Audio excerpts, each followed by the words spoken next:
Russian army has lost record 140,650 number of troops in Ukraine war since the start of the year, Commander-in-Chief of the Ukrainian Armed Forces Oleksandr Syrsky wrote on Telegram on Saturday. Attempts by the occupiers to break through our defense have resulted in record losses for the Russian invaders, Syrsky said. Syrsky thanked the soldiers for their resilience and accuracy. Russia lost 1,240 soldiers, 2 multiple rocket launch systems, and about 50 artillery systems in the war in Ukraine from April 11 to 12, the General Staff of Ukrainian Armed Forces reported. According to the General Staff, as of the evening of April 11, 347 Russian troops were neutralized on the Pokrovsk direction, 105 of whom were killed.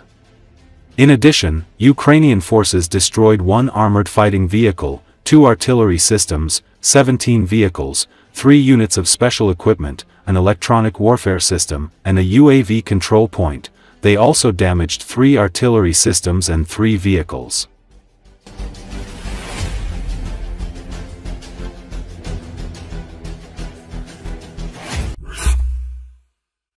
Ukrainian forces shattered Russian artillery in record-breaking numbers, crippling Moscow's plans for a massive offensive in the Borova-Lyman sector. Now, as General Drapati and the elite 3rd Assault Corps assemble a ferocious defensive line, incredible losses will become an inevitable reality for the Russian offensive plan to advance to the Oskil and eliminate the major Ukrainian bridgehead there. To achieve this, they are mobilizing a massive number of troops and equipment in this sector, aiming to establish a significant numerical superiority over the Ukrainian defenders.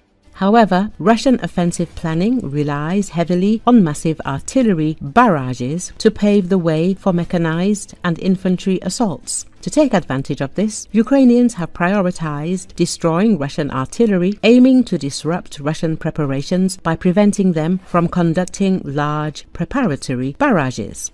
To reduce the risk of Ukrainian counter-battery fire and destruction by FPV drones and heavy-lift octocopters, Russian artillery is positioned 12 to 15 kilometers behind the front lines. However, concealment remains difficult even in these rear areas, as the mostly towed artillery guns are constrained to emplacements with heavy concealment, such as the forest strips along the Krasna River, according to Euromaidan Press.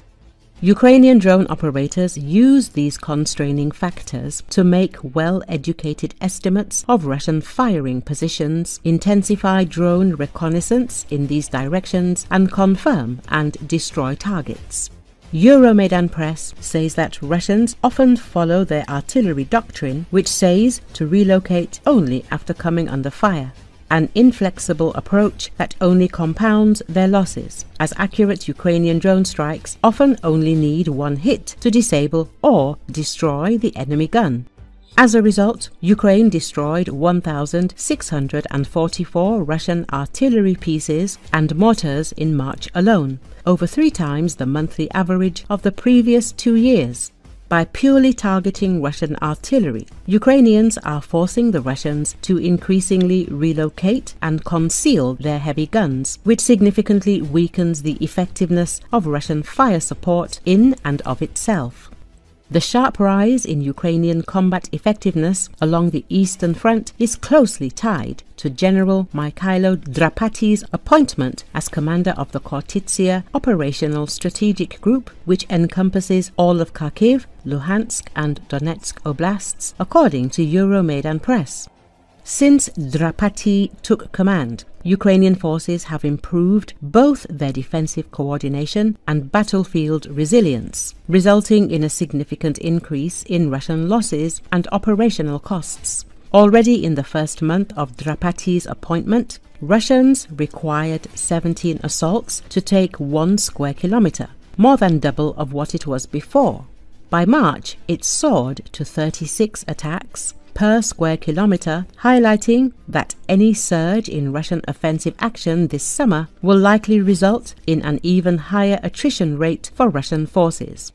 Overall, Russian forces in the Borova-Lyman sector are preparing for a major offensive by massing artillery and experienced troops. However, they are suffering heavy losses from Ukrainian counter-battery fire already before they can launch their assaults.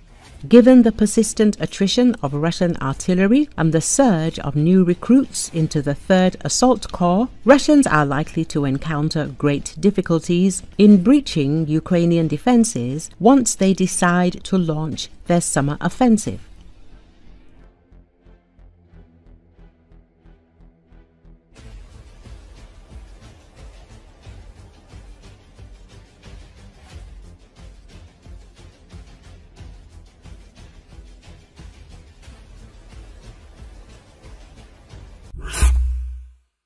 Ukraine is developing new ground combat drones that are controlled via fiber optic cables, allowing them to bypass Russian electronic warfare systems. We are talking about UGVs, ground-based remotely controlled robots, writes Business Insider. Brave One, an organization that coordinates military innovation, said the drones have already attracted the attention of the military in Kiev due to their resistance to jamming. Fiber optic cables can also serve as an alternative communication channel for UGV control in situations where other types of connections are unavailable due to strong electronic interference, Brave One said. 7 prototypes were tested in recent trials in Ukraine. Brave One identified several promising robots whose primary purpose is combat missions or self-destruct attacks. Such a system is less suitable for logistics because cables can get tangled or caught on obstacles.